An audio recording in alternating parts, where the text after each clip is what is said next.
Eid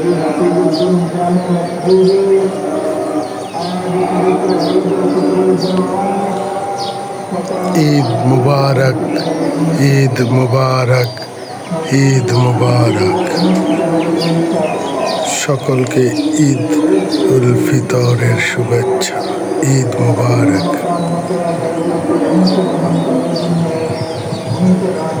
hello everyone, আসসালামু আলাইকুম। সবাই কেমন আছেন? ঈদ মুবারক সবাইকে।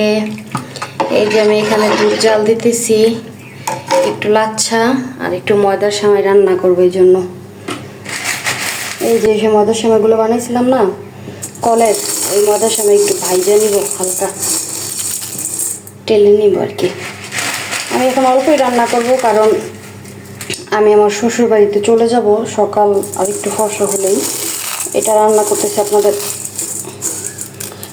ভাইয়ার জন্য, উনি নামাজে যাবে তো মিষ্টি মুখ করে যাবে, এই জন্য রান্না করতেছি অল্প করে আর কি, ওনার জন্য রান্না করতেছি।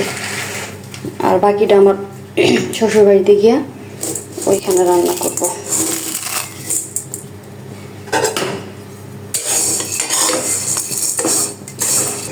এই যে দুধটা বলক চলে আসছে, এটাতে আমি চিনি আর হালকা একটু লবণ আর দারচিনি, এলাচ এগুলো দিয়ে জাল করে নিছি, ভালো করে ঘন করে নিছি দুধটা।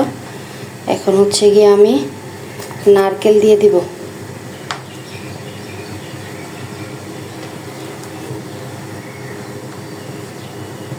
ময়দার সময়তে যত বেশি নারকেল হবে, দুধ হবে, তত বেশি মজা।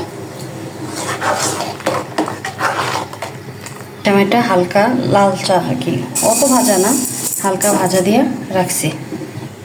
এই যে নারকেলটা দেওয়ার পর দুধটা ভালোভাবে বলক চলে আসছে। এখন আমি ময়দার সেমাইগুলো আস্তে আস্তে দিয়ে দিব।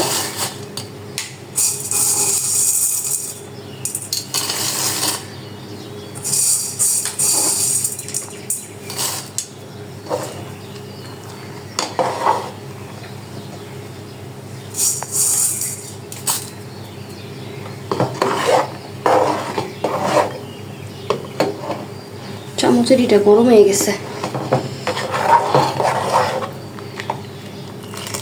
এখন এটা হবে। এই যে আমার সেমাইটা হয়ে গেছে, এখন এটা আমি বাটিতে ঢেলে নিব।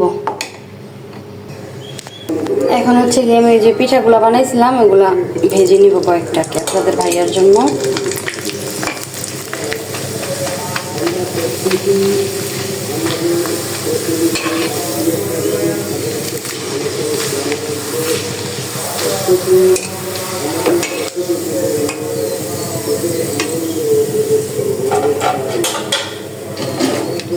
এই যে পাপড়ি পিঠাগুলা, যেগুলো আমি ময়দা দিয়ে বানাইছিলাম, ওই পিঠাগুলা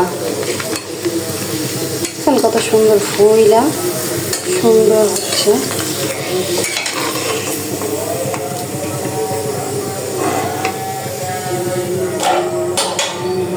তারপরে এই যে সাবুর পিঠা,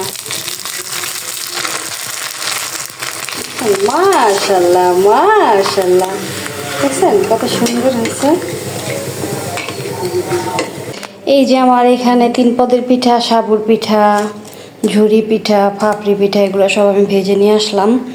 আর এই যে আমার ময়দার সেমাই, আর এই যে হচ্ছে আমার লাচ্ছা সেমাই, এগুলো আমি রেডি করলাম। আপনাদের ভাইয়া খেয়ে নামাজে যাবে, এই জন্য